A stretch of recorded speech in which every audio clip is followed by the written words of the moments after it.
Greetings and welcome back to another episode of His Will for Your Life.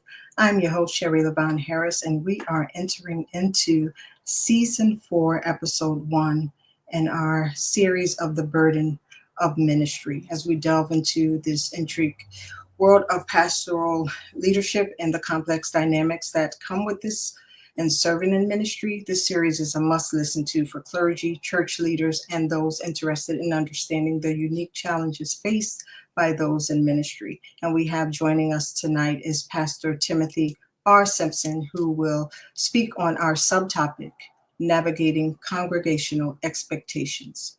And this topic is vast, but it is mainly for those who are in leadership and how you have to have real life experiences dealing with your congregation. And so he's here to tell us all about it. Stay tuned. Please like, tag, and share, and we'll be right back. His Will for Your Life with Cherie Harris. This is your weekly Wednesday 7 p.m. podcast. For I know the plans I have for you, declares the Lord, plans to prosper you and not to harm you, plans to give you hope and a future. Jeremiah 29:11. Informative, hot topics, testimonies, interviews, along with your weekly guests and more. And now here's your host, Cherie Harris.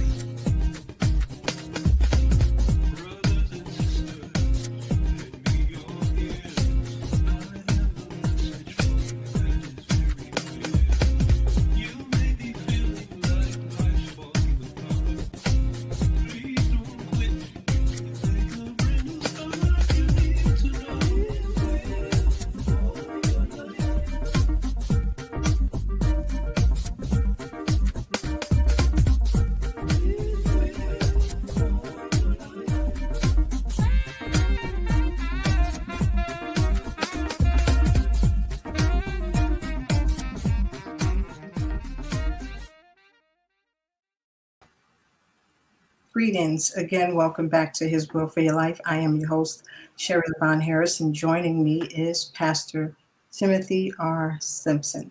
How are you, sir? I'm good. How are you? Thanks for having me. I'm well. Thank you for joining us. I'm going to give you this opportunity to share with our viewing audience who you are and what you do. So I have been a senior pastor. It will be 23 years in April. 23. It'll be 23 years as a senior pastor in April. I've pastored in New Jersey. I've pastored in Florida. I'm now back with planting a church in New Jersey. I'm also a business coach. I'm a business consultant. I'm a serial entrepreneur. And I think my biggest passion is really helping people understand who they are and what their purpose is. And so for 23 years, I've been trying to help people navigate this space and this arena because I think people are running into the pastorate right now because it looks glamorous, but they don't really know what it entails behind the scenes. Absolutely. That's the quick synopsis. Absolutely. And so that just set the tone for what we're going to be speaking about tonight. Is there anything else that you want to say before we go into our questions? I'm getting ready to release a book. It'll be coming out the first quarter of this year. It's called I'm Mad Now, and MAD is a acronym, and the first MAD is making a decision. And so I talk about making a decision, making a declaration, making a decree, making a date, making a debut, making a disruption, making a deposit. I mean, this book it's amazing. And it'll be out in the first quarter of this year. So that's, yeah. Great. I'm glad to hear that. I'll make sure I get my copy. And then perhaps you can come back and talk about your book. Absolutely. I would love to. Great. So we're going to talk about navigating congregational expectations as it relates to the burden of ministry.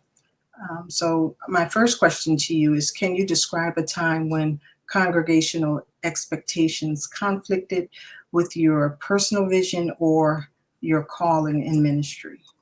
Oh, I remember a time when my church started growing in New Jersey, Mhm. and some of the congregants were accustomed to the church being small. Okay. And because we hit a growth spurt, they were not comfortable with growth. Mm-hmm. And so their expectation was, it's good if we stay small like this. Everybody knows everyone. This is good right here.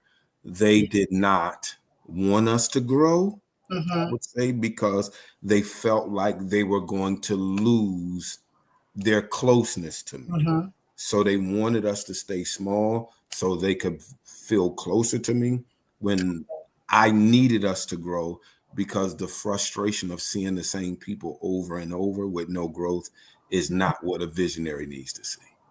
Absolutely. So, how did you handle that? I handled it by saying that, by explaining to the person that anything that's alive, it grows. Oh. So if our church is alive, it's supposed to grow. Mm.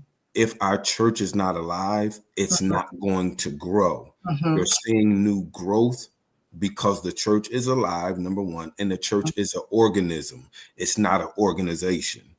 An organization necessarily does not have to grow to be effective, but an organism, something that's living, it has to grow to be effective. So they understood it from that standpoint. Awesome. Nicely put. So here's a twofold question for you. How do you identify and prioritize expectations of your congregation? So for me, I identify and prioritize Mm-hmm. their expectations by letting them know what I expect from them. Okay. This has to be a twofold relationship. Mm-hmm. You cannot just expect me to be on 100 and you're on 20.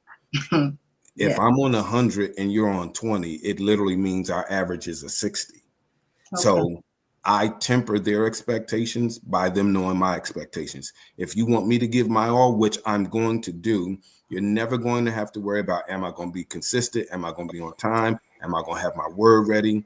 I need you to be the same way. The same way I'm liking, sharing, tagging, and doing these same things, I need you to do the same things. And I think when you I don't call people in my church members. Mm. I think when you call people members, Mm-hmm. it takes away from ownership. Okay. When you call someone, I can be a member at a club and have no ownership. Mm-hmm.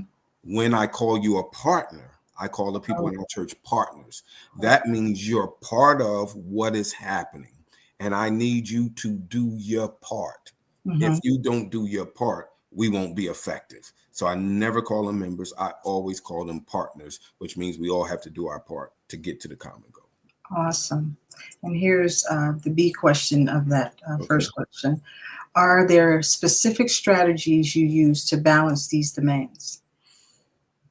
The specific strategies, one of the specific strategies I use is, it's a group of us that we have a group chat, a group text messaging system where we're constantly texting. Okay. We're always in communication. Like today we were in our group and it was like, okay, we need, like, the partners in the group was like, we need a new flyer. We need this, we need that. I'm messaging back in the group. I'm working on it. This is what the person said. So their expectations of me is the same that I have for myself, and my expectations of them is what they have. So we kind of temper it by staying in communication. I think one of the problems with ministry is we only communicate on Sunday and Tuesday, Sunday and Wednesday, Saturday and Monday, whatever our days are, we only communicate on those days. So we never form a sense of community.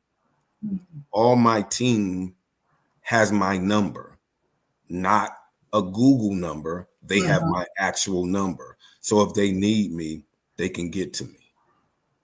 Okay. So they're always you're always available for them just to contact you without going through an administrator. Now, we're not doing all of that because a shepherd has to smell like sheep. Mm. If a shepherd doesn't smell like sheep, then the shepherd is not a shepherd. Okay.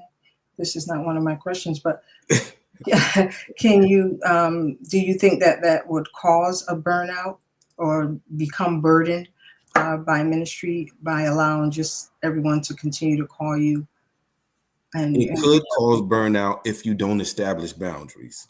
What I would say about the team that I have right now, Mhm. they make sure they balance it out. They don't overdo it. Okay, I misunderstood. So it's a team versus the partners. It's the team, my team. Okay, gotcha. Okay. Now But I I'm can. available. Like if a partner needs me, Mhm. I'm available. They'll make sure that they get in touch with me. Hey, Pastor, such and such needs to talk to you. Okay, either give them my number or give me their number, and I'll get in touch with them. That So makes sense. yeah, Okay, got it. Thank you. What are some common expectations that congregations have of their ministers or their pastors? And the second part of that is how do you think these have evolved over time? common expectations is that they never expect the pastor to have a bad day. Hmm. I don't think that now for doing this for 23 years, I don't think people think that the pastor can have a bad day. Okay. I think that their expectation is the pastor is always in a good mood. Hmm. The pastor always wants to be there. Right. Um, and that the pastor never feels like it's overwhelming. I think the way it's changed now compared to previously Hmm. is it's more of a collaborative effort. Okay. Pastors was once looked at as Superman. They did everything. Hmm. And that was one of the reasons for burnout. They literally did everything. So there was no team. And there's still some churches that function like that, where the pastor literally does everything. I Hmm. think now with more of a collaborative effort, it can actually lessen the burden on the pattern if the pastor, if he allows it. Some Okay. people like to micromanage, have their finger on everything. Hmm. I have to trust people that surround me enough to Hmm. let them handle it. And if they drop the ball, they drop the ball. We figure out how to do it better the next time. Because sometimes I drop the ball. Right. Very good. So part two of that was how do you think these have evolved over time? Like I said, I think where it has evolved is there's now more teams. But then I can also go to some churches where the pastor is still doing everything. Hmm. Um, I think the churches that where the pastor is doing everything, they're operating in one silo and they'll Hmm. never reach their full potential. Because I'll say this, when it operates like that, you're now in a church that's personality driven. Okay. And in our previous generations, most of our churches were personality driven. Hmm. If the pastor don't show up, if the pastor's car is not in his spot, people are not coming to church. Wow. I think now where we are, that ministries are evolving and leaders are building teams to understand we need to expand our reach, and it's helping shape the new culture Hmm. of ministry if you're open to it. So I think that's the biggest way it's evolved. There are some churches that have preaching teams. Hmm. They have teaching pastors that just are at that ministry just to teach. Hmm. So this lessens the burden on Hmm. one person, and it helps the church evolve. Awesome. You're pretty on point. You think you It's had 20. these questions? You think you had these questions beforehand? I mean, you didn't get. I'm like, oh, she's asking. I have no questions. I have nothing. I'm But just. I never ask my guests a question that I don't think they know the answer to. Yeah, you can ask me anything. Like I'm transparent, and if I don't know it, I'm be like, give me a second, let me think about it. Right. And in what ways do you feel the expectations of your congregation align with or differ from the broader mission of your ministry? I think I have to say it a little hood for a second. I have a pretty dope church. All Our right. expectations kind of line up with each other. Like Okay. my church, they expect a solid word every Sunday. Like Mhm. there is no off days. Like they want a word. They want a Okay. word for sure. Mhm. So our expectations kind Mhm. of line up with each other. I Okay. think one of the places where we're going to improve Mm-hmm. is our outreach and inviting more people to experience what we all experience. Wow. But our expectations pretty much line up. Like they're excited the same way I'm excited. I might be a little more excited because that's just how I am. But Mm-hmm. I've been fortunate to launch. Well, we haven't even officially launched, but I've been very fortunate to have the people around me that I have around me at my foundational stage right now. Awesome. That's helpful. The support Very, always. yeah. Yeah. Okay, so we're going to go on to part two of our questions, Okay. and that's the managing part of the burden of ministry. Okay. So, how do you maintain your personal well-being while meeting the high demands of your pastoral work? And are there any particular practices or routines that help you manage this stress? So you get better with time. Okay. I wasn't always good at this. Okay. Um, I made mistakes because I didn't know how to manage it Mm-hmm. for a long time. One of the things that happens with ministry is people tell us we're called and we're chosen, but Mm-hmm. they don't teach us how to manage. So we're anointed, but we don't know how to manage. Ooh. Say that again. We're anointed, but we don't know how to manage. Uh-huh. We're prophetic, but we don't know how to manage. We're apostolic, but we don't know how to manage. We just know go, go, go, go, go, go, go, go, go. You're called, you're anointed, you're anointed. You got to do this. Right. And no one taught me how to manage. Mm. I had to learn this through trial and error, Wow. how to now manage. So the way I manage now is I'm going to go get me a pedicure.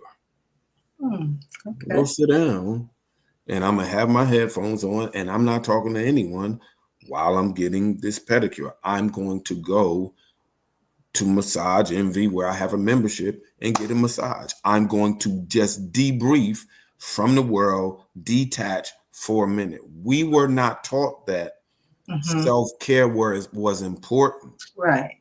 We were only taught that do the will of God, do the will of God, do the will of God. But even Jesus, Yeshua, went away and rested. Mm-hmm. He went to a place alone away from everybody else. And I think that now I've had to learn how to give myself grace Wow. to rest, grace to be a person. We don't normally have that type of grace to just be a person. Most leaders don't go on vacation. We don't, because when we do, we're rushing to get back because we can't miss Saturday or Sunday. Absolutely. So we never really get to experience what we should be experiencing. Wow. And what was the second part? That was deep. I'm still stuck on oh goodness, let me write this down before I forget in the comments, because this was good. A grace to rest. And I think that is so very important. I believe our second year we had a pastor on here, he's locally, and he talked about, his topic was leading on empty. And so many times we're going and we're going and we're going and we're empty. Yeah. And you pretty much touched on that. Part two of that question was, are there any particular practices or routines that help you manage the stress of ministry? So I stay with my brother right now. One of my practices is to sit in front of the fireplace. I'll just sit there. I literally call the section where I'm at in his house, I call it the amusement park. He has a foot massager. I put my feet on the foot massager. I turn on the fireplace. I put my hand in the hand massager, and I'll just sit there. Wow. And that's literally my routine. There is no TV on. There's nothing sometimes. It's just me and some music. Okay. Sometimes I'll just get in my car and ride. Okay. And my phone, I'm famous for my phone being on D&D. I can't hear the phone ring. I don't see the phone ring. It's because these are practices that I'm instilling Mm-hmm. to have me time, Mm-hmm. because everyone always wants your time. There's Absolutely. always going to be someone that needs something, that wants some of your time, Mm-hmm. but where is your time for you? So Absolutely. what I have purposely done now is, it'll sound harsh, but I'm a little selfish that I Mhm. don't allow someone else's emergency to become mine. Yes, yes. I had to learn that. Yeah. I say your It's a learning process. it's a learning process. Your poor management doesn't it doesn't call for an emergency on my part. Exactly. So that's your emergency, and the learning to say no with a period. That's it. It's just no. Self care is the best care. Absolutely. Uh, all right. So second part. Do you have anything else you wanted to add before we go on? I think that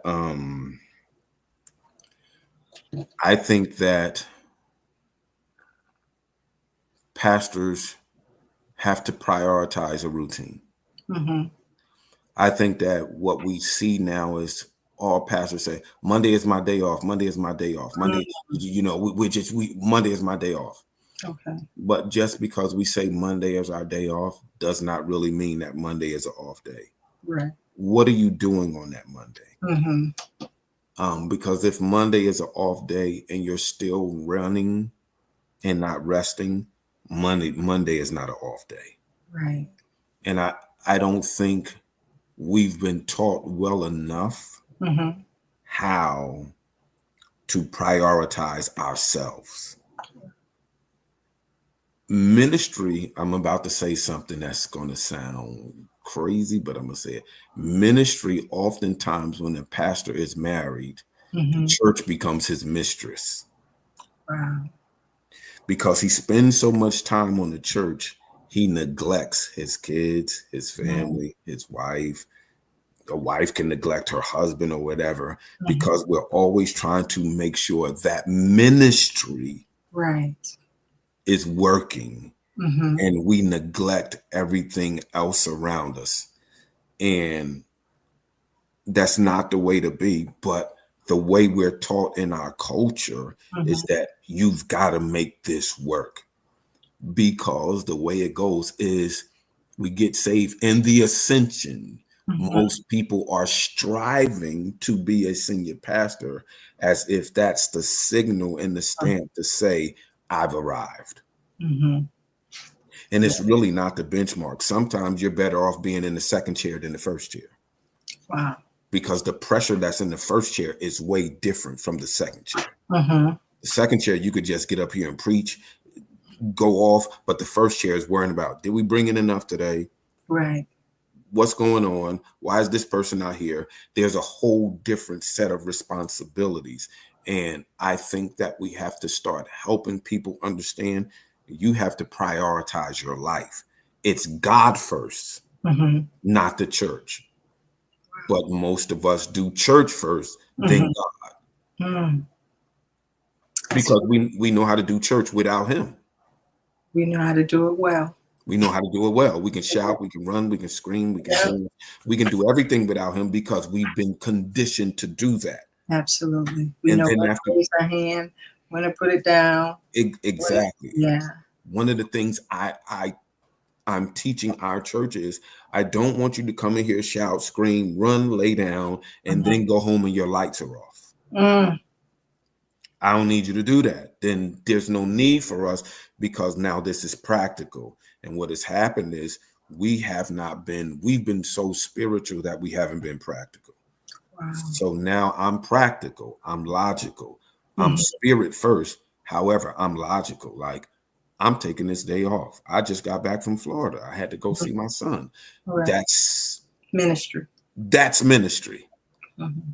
So I think that we need to start focusing on things like that, and we'll be better for it. Great. Thank you for that. Can you share an experience where the burden of ministry felt overwhelming, and what steps did you take to navigate through this challenge? Whew, that's a good question.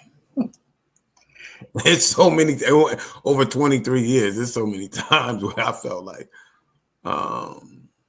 And be transparent, which I know you are, because so many times as leaders, we feel like we can't take a break and we can't hurt. We don't bleed. We're not empty. And these are things that actually happens. We know how to replenish, and that's going to get self-care, but it's a thing. And so I want you to talk about that. I would say that when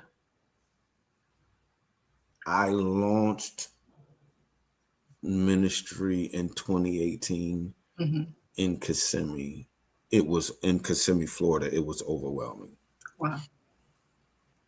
I had no members. I just had a word. I had nothing. It was going to be 5 adults and 5 kids. I had nothing. I went and found a building. Just to get the keys to the building was $13,000. And we were preparing to launch on Resurrection Sunday. So I had 30 days. Wow. The cost became so much because I love excellence that it went over 135,000. There's no church. There's no members. This money is coming from me. This is my life savings that I'm pouring into ministry. And we weren't done. And I started complaining. I wasn't complaining to people because there wasn't people to complain to. Okay. But I was complaining to our Father. God, this is too much. Yes. Why would you come tell me to do this like this? I'm running out of time, this, that, the other, blah, blah, blah. And I remember clear as day, Ruach, Holy Spirit, spoke to me and said, don't you ever complain about what you're doing for ministry and what you're putting into ministry. Never. You have it to do it. There's people that don't have it to do it. And I was overwhelmed at that point. And when Holy Spirit, Ruach, spoke to me at that moment, I said, y'all, whatever we got to do, we just going to do it. We ain't going to pull no strings. We ain't going to be cheap. We're just going to do it. And the way I got over feeling overwhelmed, having the peace that the Father was with me. Yes. We were starting on Resurrection Sunday. We knew we had 5 adults, 5 kids. When I walked out the office, I understood why. The church was full from the front to the back. There was no seats. I'm not from Florida. This is not supposed to happen. I'm in the back of a shopping plaza. You could not see the church from the street. I'm in the back. Can't see it. You had to find us. It was packed from the front to the back. And in less than 6 months, we were doing 2 services. So he showed me what you're complaining about and what you're feeling overwhelmed about. There's no need to feel that. Wow. If you're following my instructions, Yes. my burden is easy. My yoke is easy and burdensome. My yoke is easy and my burden is light. So here you go. Like, you're making this difficult by stressing about something you shouldn't be stressing about. Yeah. So you pretty much answered the part 2. What steps did you take to navigate this challenge? And I'm just going to say you were obedient. You just listened to what he said and you went on with it. I think sometimes it's hard to be obedient. Now, I'm not going to sit here and say it's easy to be obedient. I And think that in people, itself is a challenge. obedience in itself is a challenge, because if it wasn't, Yeshua wouldn't have struggled with it himself. Absolutely. He said, Father, look, there has to be another way. Like, Mhm. where is another? Can we get another cup? Can we do this another way? So if Yes. he struggled with it, we're going to struggle with it. Mhm. The key to obedience is his two words: obey and die. Yes. The hard part is necessarily not always. The Mhm. hardest part is not obeying. The hard part is me dying to something that I like. My will has to die. Mm. And do I really want my will to die? Mm. No, because I like what I like. Absolutely. I like what I like. Mhm. You're telling me to give this up? Mhm. Right now, I'm in New Jersey. My will was not to be in New Jersey. The Correct. thing said 5 degrees this morning. Mm. Woo. 5. The wind chill was 5 degrees this morning. That Mm. wasn't my plan, Mhm. but it was his will.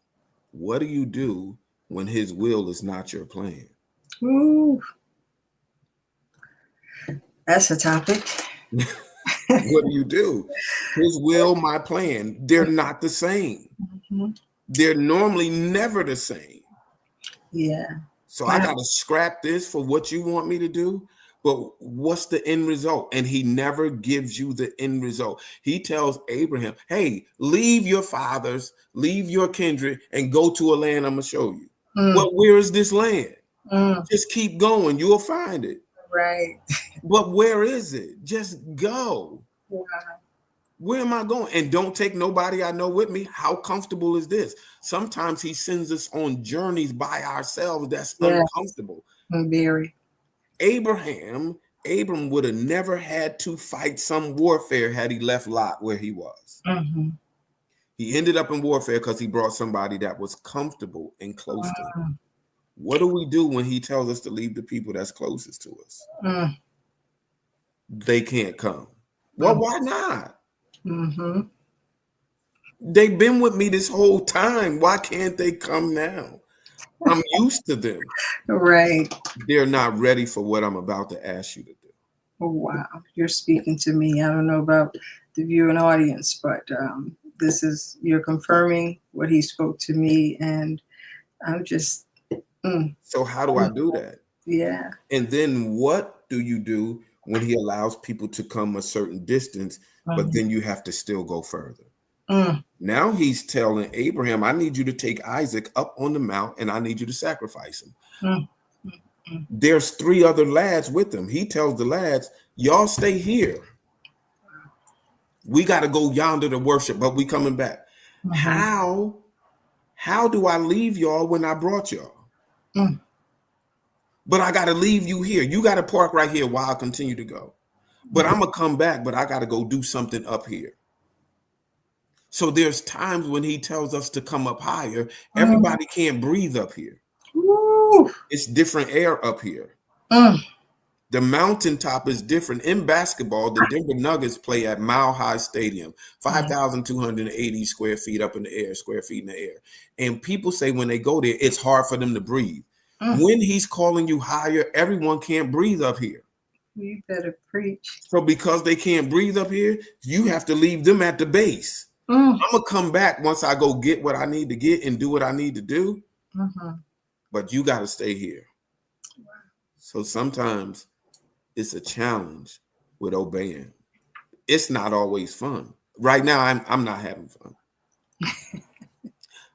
I'm layered up. I got coats, multiple coats, gloves. I'm layered up, Wow. but I know that this is what he has me assigned to do, because there's a set of a generation that he told me he sent me back for. Wow. Isn't he wonderful? I guess But he's strategic. he's strategic, Yes, he is. but my flesh don't like it. No, it's funny you talked about that. I almost put on my T-shirt that I designed. That's a plug. His plan, not mine. His plan, not mine. Yeah, His plan is always, yeah. His plan is normally always different. His plan, I never planned on pastoring. Mhm. Wasn't my plan. My plan was to stay playing the drums. I was good at it. I was very good at the drums. This is not what I wanted to do. Wow. I don't want to pastor. I seen what my dad went through. When you're a PK and you see what has happened before you, you don't want to do that. Right. I didn't want to do this. Wow. No thanks. Let me open up a club, God. I'll still go to church. That was my plan. I'm still gonna come to church. I'm Right. gonna give. I'm gonna do everything. But Mhm. just let me play the drums and open up this club.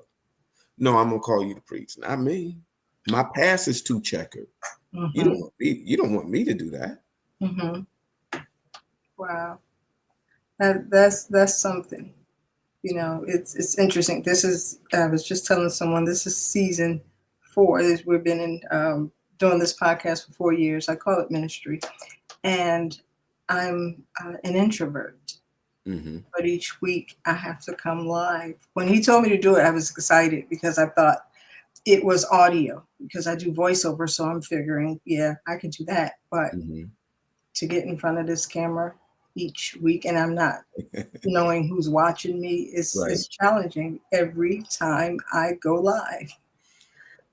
But Most people wouldn't think that I'm an introvert, really, but I am.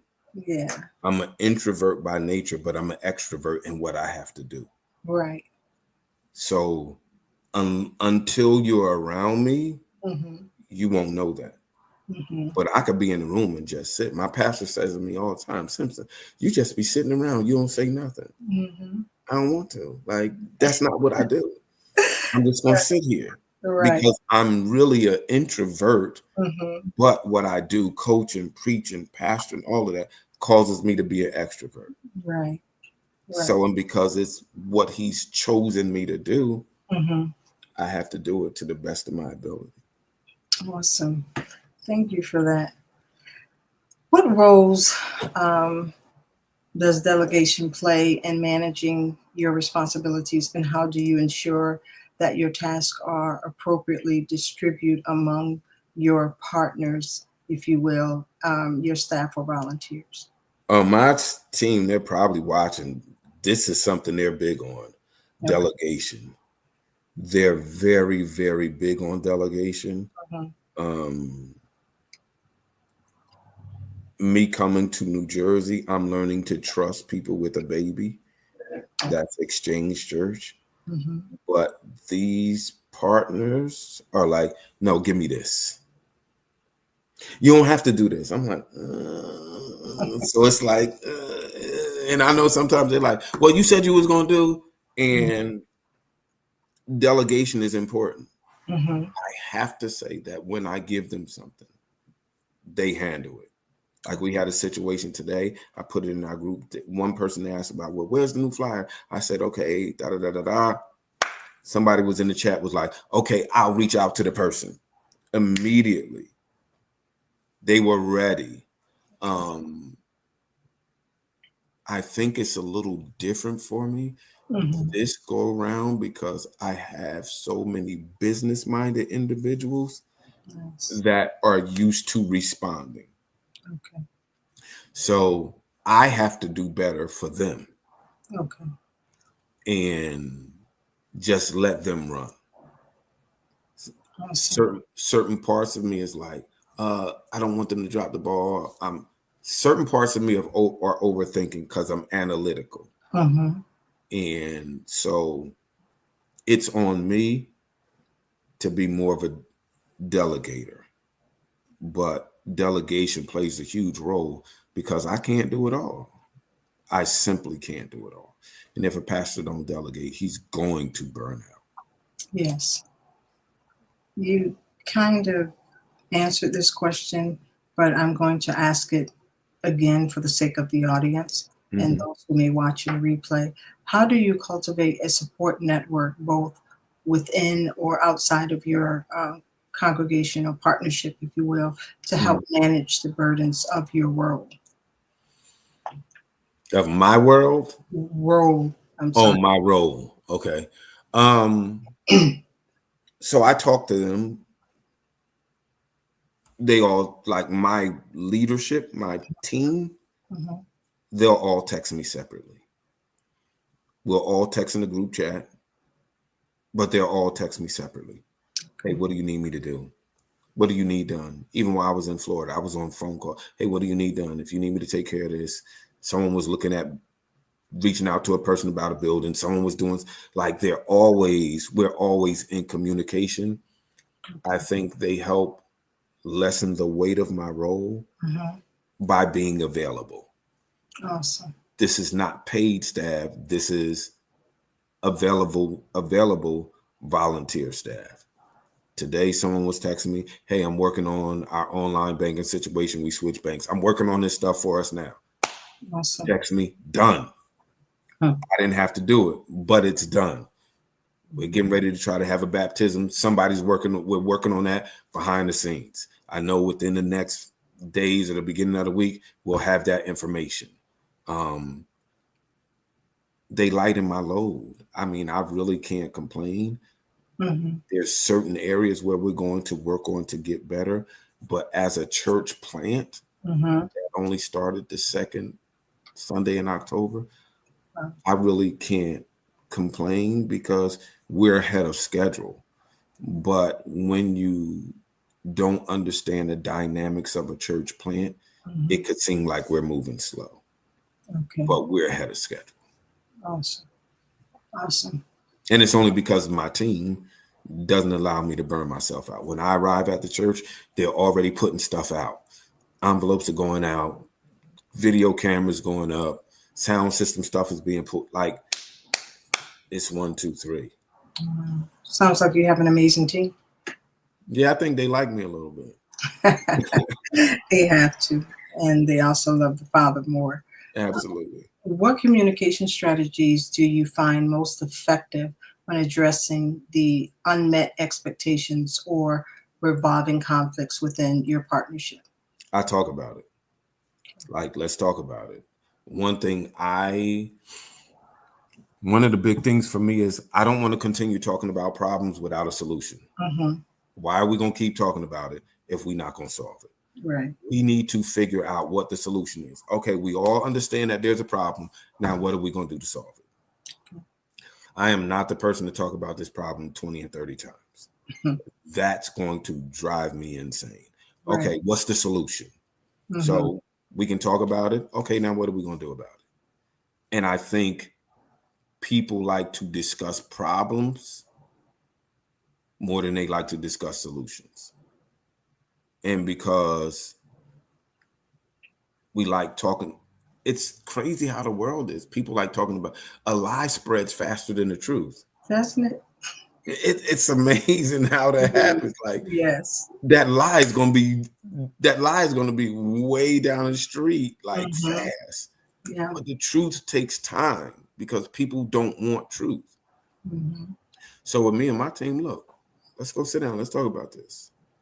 When I first got here, it was crazy rumor going around. So it got to one of my potential leaders at that time, and they called me. I was like, okay, set up a meeting.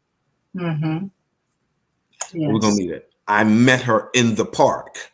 Mm-hmm. I didn't wait to get to church. I didn't wait for a formal meeting.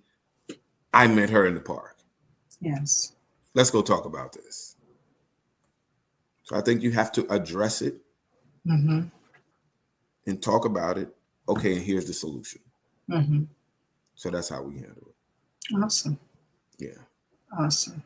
How do you approach um, conversations? You just answered this. Conversations about unmet expectations with your partners who may be dissatisfied or disappointed. Again, like we talk. We really talk. Like we had a first time visitor that had visited our church, Mm-hmm. and someone from a different church has said, hey, you need to visit this church. It's by your house, blah, blah, blah, blah, blah. When she came Mm-hmm. to visit, I didn't do all of the, hey, is there anyone here that wants to partner with? I didn't do all of that stuff that Sunday. Okay. And she happens to follow me on Instagram. She said, I came to your church, da, da, da, da, da. I really enjoy myself. You didn't open up the doors to the church, whatever. Got it. She was talking to one of the partners in the ministry at that time. Mm-hmm. That was an unmet expectation. So how did we handle it?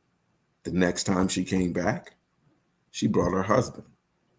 When she brought her husband, we met those expectations by, hey, if you're here, blah, blah, blah, blah, blah, blah, blah. Mm-hmm. Afterwards, I went and spoke to her and her husband. And she was like, oh, okay, Pastor, I'll see you next Sunday. And the husband said, no, we'll see you next Sunday.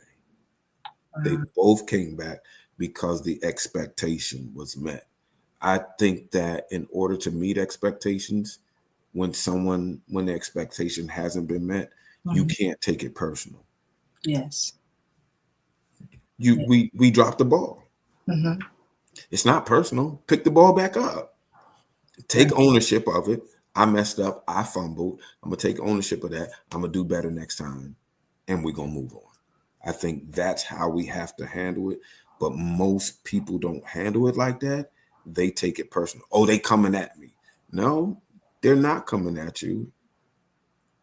You didn't do what you were supposed to do, and neither did I. Mm-hmm. I'm not mad. How do we bulletproof this so that it doesn't happen again? Wow. I like that.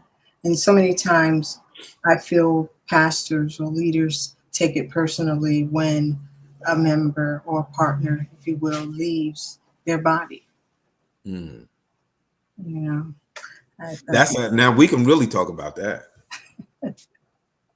let's talk about it. Let's talk about it. I think that a lot of pastors, I'm one. Mm-hmm. I think that a lot of pastors struggle in that area Mm-hmm. when someone leaves their church because they equate that to the person leaving them. Mm-hmm. So it causes them to take on, I'm going to say something strong. Mm-hmm. I don't want to say the spirit of rejection, but the feeling of rejection. Okay. Why are they leaving me? Mm. So it becomes, again, personal. Okay. They're not leaving the body. Mm-hmm. Maybe you've taken them as far as you can. Mm-hmm.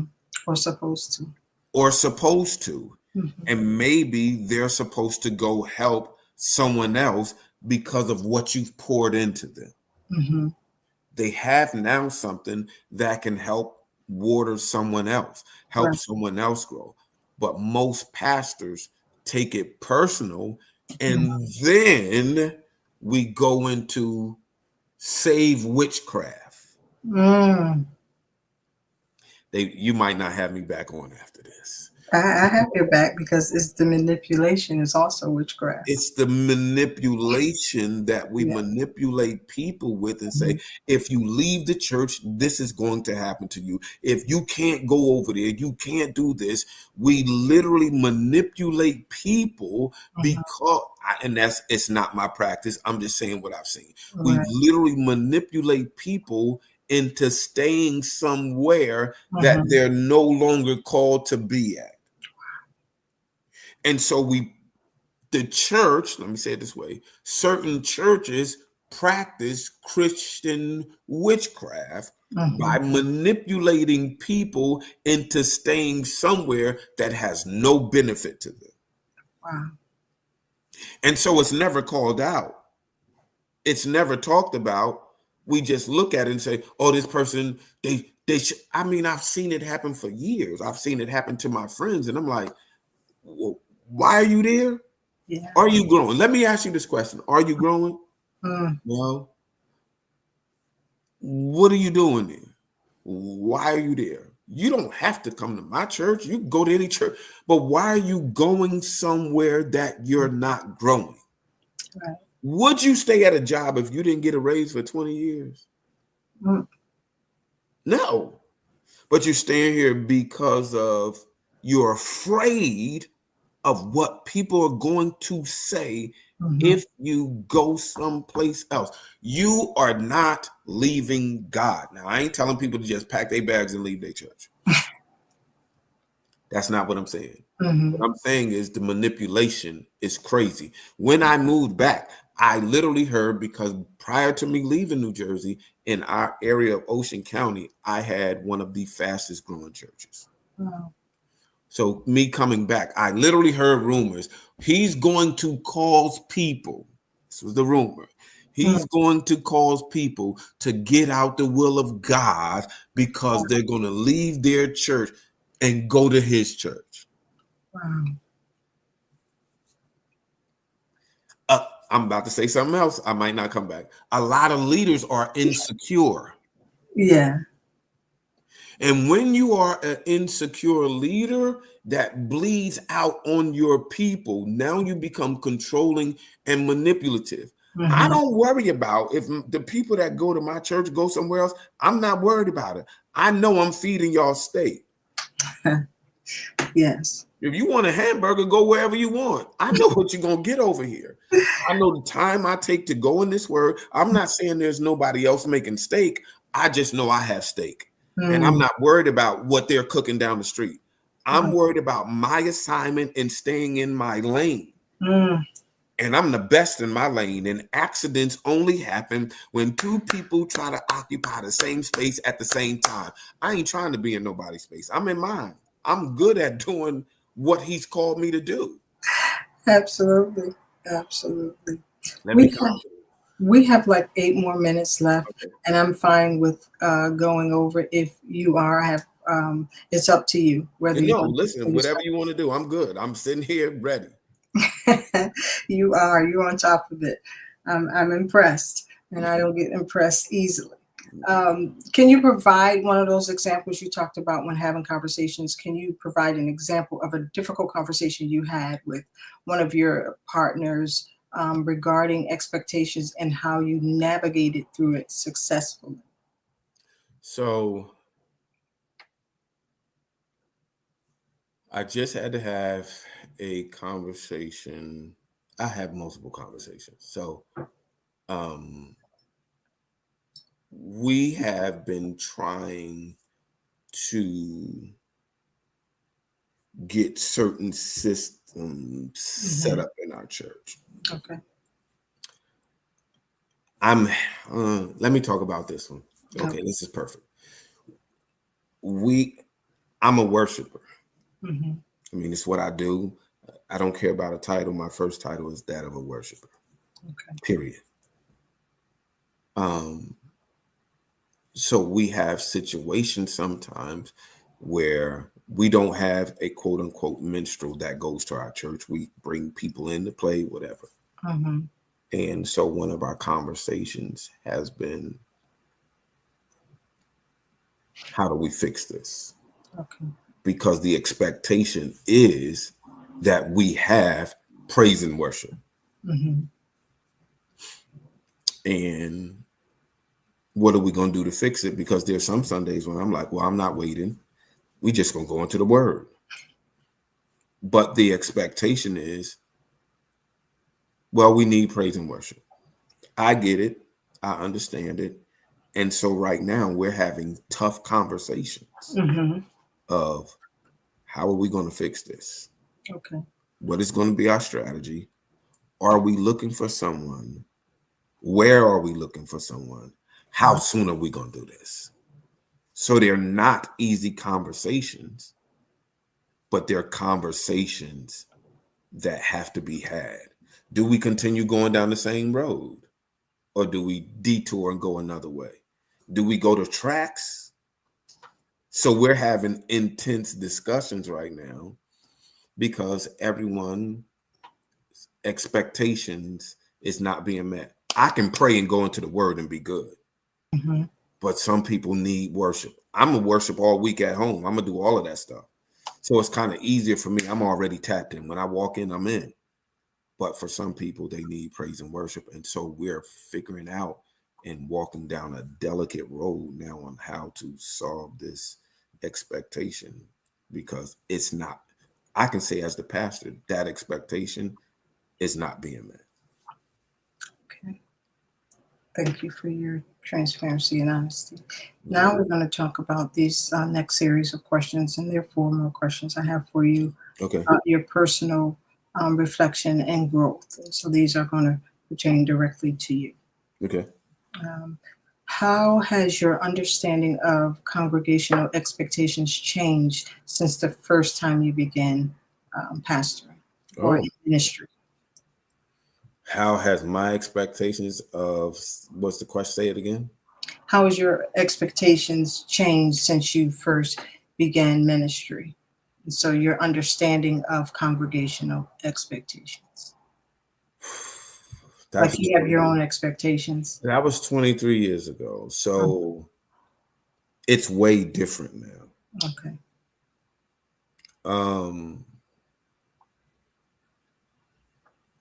I would say that 23 years ago, I had higher expectations for my congregation. Really? Because church was different 23 years ago. True. 23 years ago, church was a focal point. True. Church now is a business. Not just a business, but I can take it or leave it. Wow. If I come, I come. If I don't come, I don't come. The Mm. pandemic shifted ministry. True. Because people now feel like I don't have to go to church. I can just stay home. I can watch live and I'm at church. True. So now my expectations now are lower than what my expectations used to be. Right. My expectations 23 years ago was I knew I was going to see these people. It wasn't a question. Rain, hail, sleet, snow. I remember we used to have service on Saturday when I first started. I remember one Saturday, it was raining so bad, and it was a family that was staying in a hotel. They wanted to come to church so bad. I'm driving a 15-passenger van up the road to get them to bring them to church. We had no heat in the building. There was no heat in the building. We had little space heaters. They had babies that was 1 month old sitting in front of the space heater because they wanted to be in church. Wow. The commitment level was different. Yes. Now the commitment level is not as high as it was. So because the commitment level is not as high as it was then, my expectation for people is not as high, which allows me to not be disappointed. Wow. Because if my expectations are high and they don't meet them, then I'm disappointed. Yes. So I don't over expect. I'm like, well, this is what they do now. Right. Wow. That's kind of how I balance it. And I think many pastors are learning now. Like I talked to a pastor a few weeks ago. He said, man, before the pandemic, between our 2 services, we were seeing 470 people. Post-pandemic, I'm seeing 120 people in one service. Wow. Where's the other 350? Right. He said, and 60 of them are solid, and the other 60 of that 120 is different people. It's not the same people every week. Wow. Commitment level has changed. Yes. So he says, like, if he do a rallying call, they'll come to church for that Sunday, and then after that, he won't see them. They'll go back to their patterns. Wow. So my expectations now is like, God, I'm going to do for you what you've called me to do. If it's 1 person here, I'm going to preach hard. If it's 10, I'm going to preach hard. 20, 30, 50, 100, I'm going to give it all I got. However, just show me the people that I'm supposed to reach. Okay. Because even if it's a remnant, your remnant can be strong. Yes. Whew. You sure you didn't hack in my computer? Look at my notes. I might have. Wow, this is good. What have you learned about yourself through the process of managing your partnerships, expectations, and the burden of ministry? What have I learned about myself? I'm about to tell you something. I'm about to tell the audience something. My greatest strength is my heart. My greatest weakness is my heart. Mm. Yes, that's what the word says. So my strength is my weakness. Mm-hmm. What I've learned is I love people so much Mm-hmm. that it makes me weak. Mm. Wow. So I've given in sometimes because of my heart for people that has caused me damage. Mm-hmm. Yes. But I've put them literally before me. I used to think, and this is shameless plug, this is a chapter in my book. I Okay. used to think that when people used to say that he'll give you his last or he'll give you the shirt off of his back, Mm-hmm. I used to take that as a compliment. Right.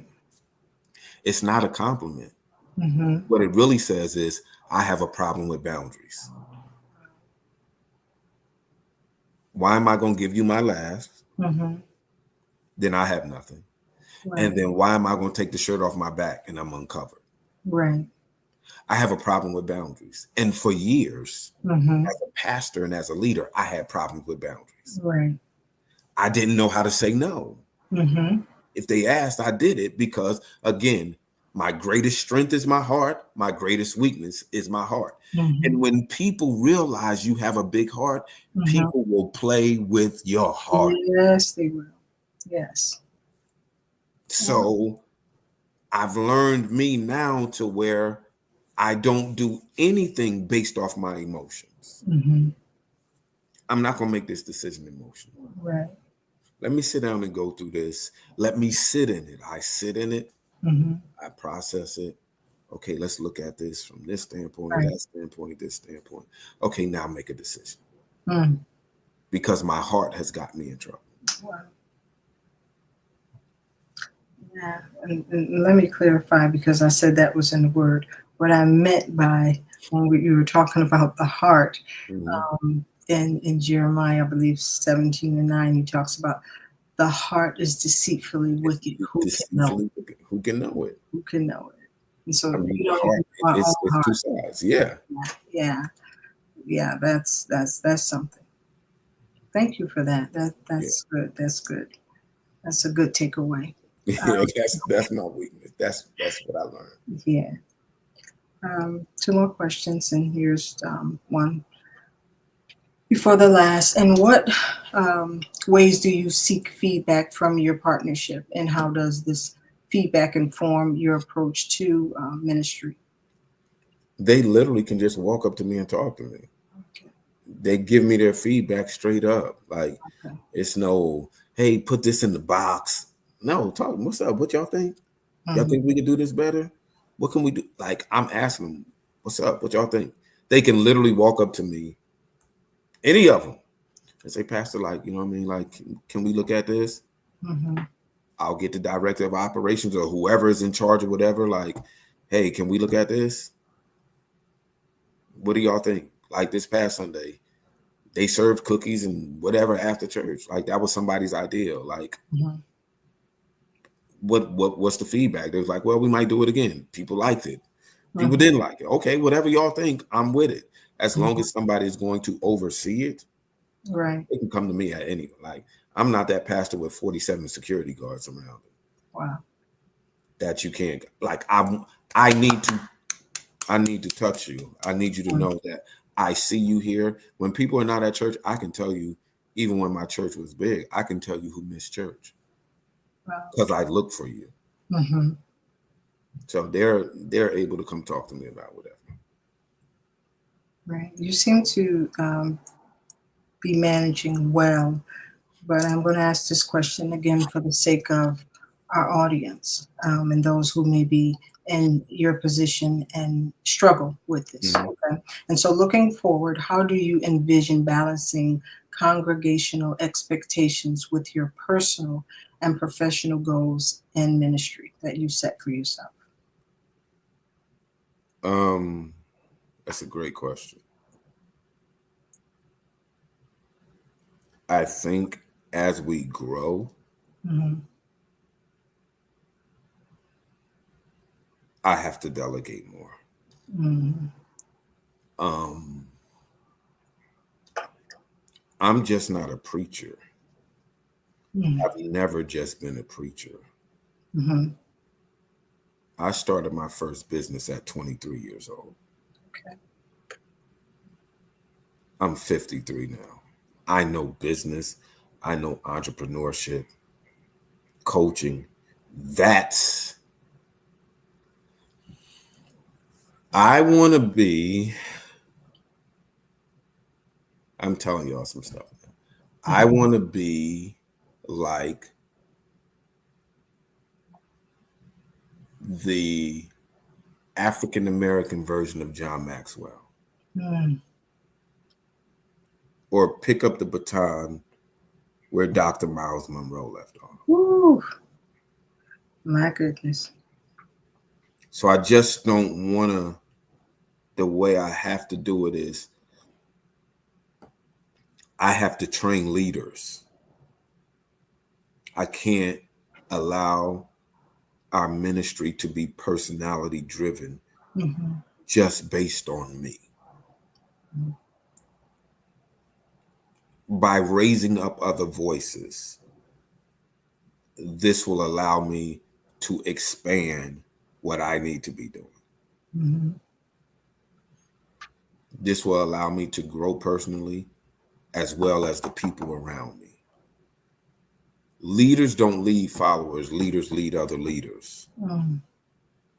And every time a leader moves up, the next leader steps up. I'm saying all of that to say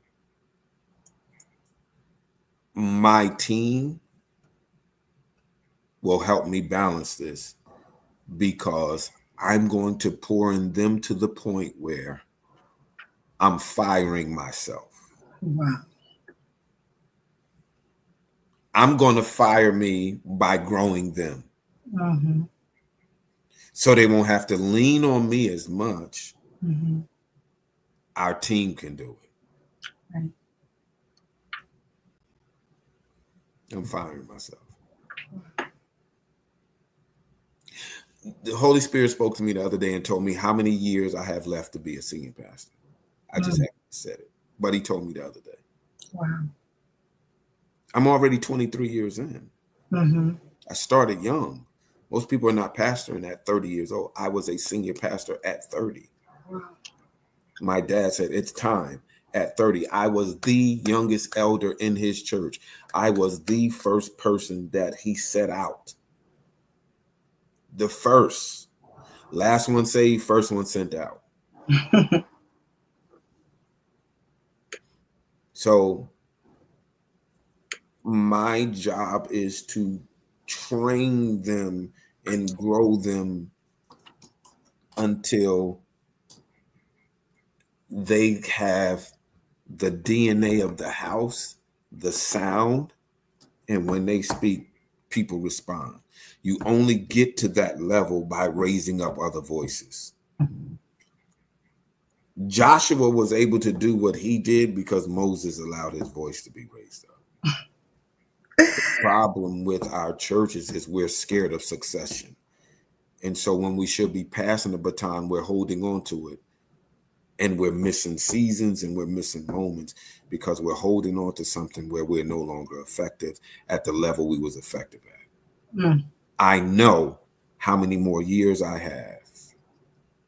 I was here in my brother's house last Saturday when the Holy Spirit, Ruach, spoke to me and told me how many years I had left. Mm. Wow. I know the month. It will be my birthday month, but I know how many years it is. Wow.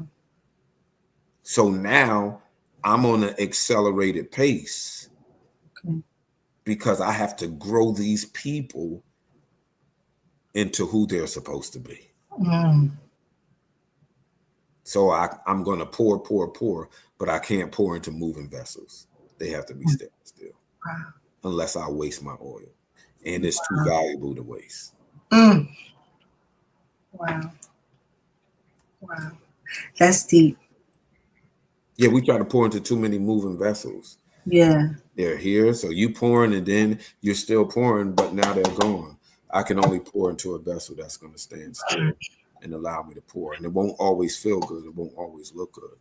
But if you allow someone to pour into you, that's how you grow. The reason why my brother and I are who we are, and I can say that because he's on here, and I can say it when he's not on here. The reason why we are who we are is because we sat patiently and let our Father pour. So there can be other people that can claim to be his sons, but do you sound like him? Wow. See, they don't tell you who. If you watch Maury Povich and those shows now, they don't do blood tests. They test who you are by swabbing the inside of your mouth. You can tell who my brother's dad is and who my dad is by what comes out of our mouth. Yes. We sound like him. We carry his DNA. And that's because he processed us at a level where he's never processed other people. He was harder on us than anyone else. Right. Now, will he say that publicly? Probably not. But the way he groomed us was different from anything I've ever seen, ever experienced. If we preached on a Sunday, he would literally sometimes tell us 10 or 15 minutes before church, hey, you preaching Sunday.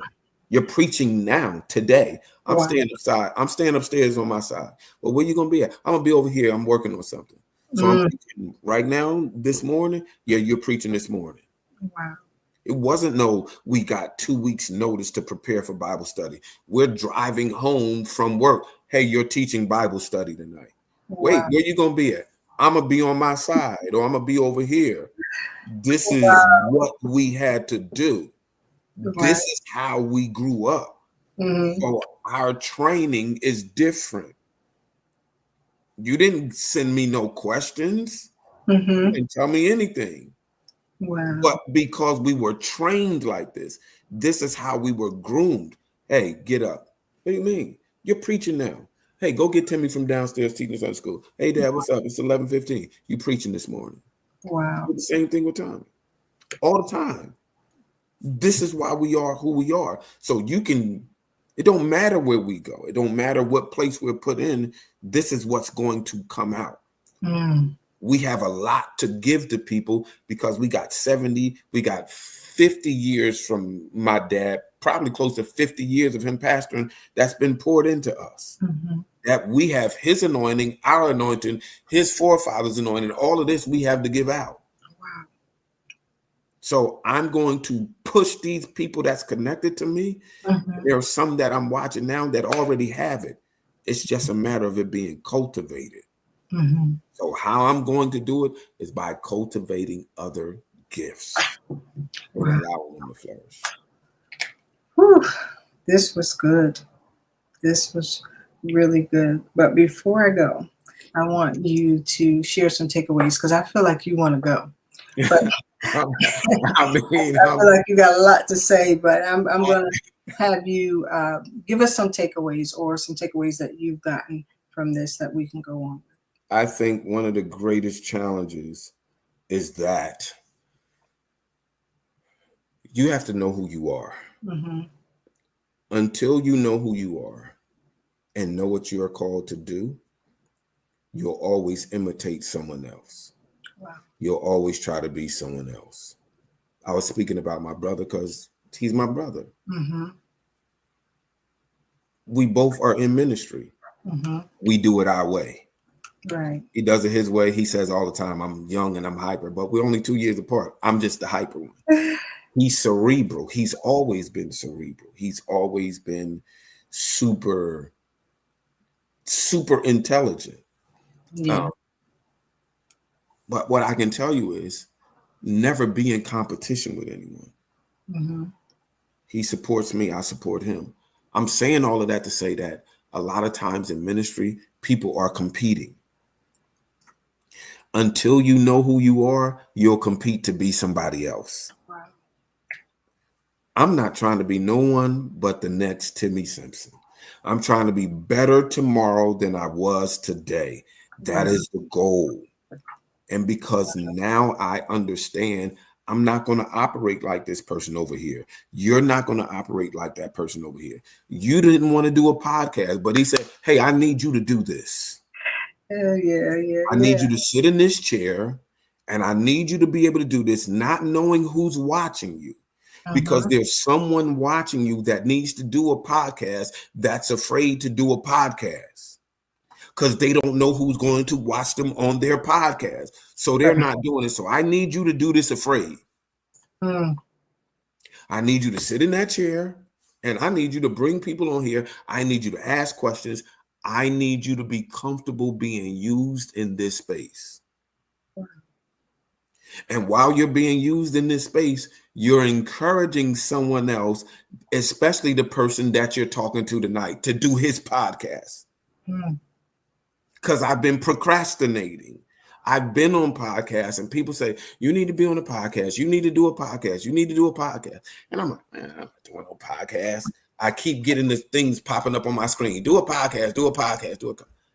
Right. So you don't know tonight that you sat and encouraged me. Wow. So if you wasn't sitting in this seat, I wouldn't be sitting in this seat. And you so purpose has a way of finding us and helping us navigate for someone else when we don't know we're pushing them. Right. I said it in my post. Thank you for the opportunity because you're pushing me into something that I've been slow walking. Wow. And so a lot of people are watching tonight are going to get pushed into purpose because you said, I just thought this was going to be audio. Yeah. But now I have to look at people. I don't know who's watching me. And watch this. We never know who's watching us. That's true. You'll never know all of the people that you touch. You'll never know all of the people that's watching you. And what I told my church the other week was very simple. I said, stop worrying about who does what you do. I said, you can be in one town and there's multiple McDonald's. True. But certain people go to one McDonald's because they like the way those fries are made. Over there, they make it's the same fry, but you like the way they're made. There's multiple, there's Burger King, there's McDonald's, there's Wendy's, there's White Castle, there's Five Guys. All of those places make burgers. But some people are crazy enough, namely me, to go pay $10 for a Five Guys burger. It's still a burger. Wendy's has a burger, McDonald's has a burger, Burger King has one, White Castle has one. Right. But there's a group of people that feel like that Five Guys burger is the burger that when you can go to White Castle and get a burger for 50 cents, you'll pay $10 for. Wow. What am I saying? There's always, and for everyone that's watching, there's always an audience that's looking for you. Find your audience. Wow. That's 50, 2, 5, or 10. Find your audience. Wow. And your audience knows your voice. And they'll respond to your voice. The problem is too many of us are too afraid to use our voice. I'm going to stop. That was deep. Now I want you to keep going so I can put your name down here. But that is really good. I appreciate that. See, that's my coaching side. That like that. I hear it coming out. Yeah, that's good. But thank you so much for joining us and availing yourself. And even though this is not our normally scheduled broadcasting, I thank you for tonight. We will be back next Wednesday, though, and hope that you guys will continue watching the series with us. My son told me to stop saying but next Wednesday, we'll continue on in the series of the burden of ministry, and we're going to have pastors Danilo and Katora Rosario on the topic of maintaining spiritual health. Again, I know on the topic of the burden of ministry. And Sunday, we're going to be celebrating our 4th anniversary. And also, we're going to have our panel discussion on faith through adversity. And also, the subtopic to that is, can this be happening to me? And so this is a panel discussion. We don't want you guys to miss it. Please join us at 6 p.m. Eastern Standard Time on Sunday. Pastor Simpson, thank you so much Thank you for having me. For teaching to us and preaching to us tonight. We really appreciate you and would love to have you back Whenever you say. about your book when it comes out. And we appreciate it. Thank you so much. Or even before then. Anything you want to say before we close out? Thank you for having me. It was a pleasure. Hopefully someone got something out of this, get something out of it when they watch it. Again, find your voice, find your lane, find your purpose, and work it. I told our church, your purpose is about to pay you. I received that for myself. Yeah, your purpose is about to pay you. Yes. A lot of us are gifted and have a lot of gifts, so we get stuck in our gifts, but never make it to purpose. Okay. But purpose is about to pay you. I'll finish it. Ooh, I'm gonna have to put that in. Somebody put that in the comments. Purpose is about to pay you. Purpose is about to pay you. Because purpose is always associated with pain. Okay. Focus. You said focus is about to pay you? Purpose is about to pay you. Okay. And purpose is always associated with pain and a problem.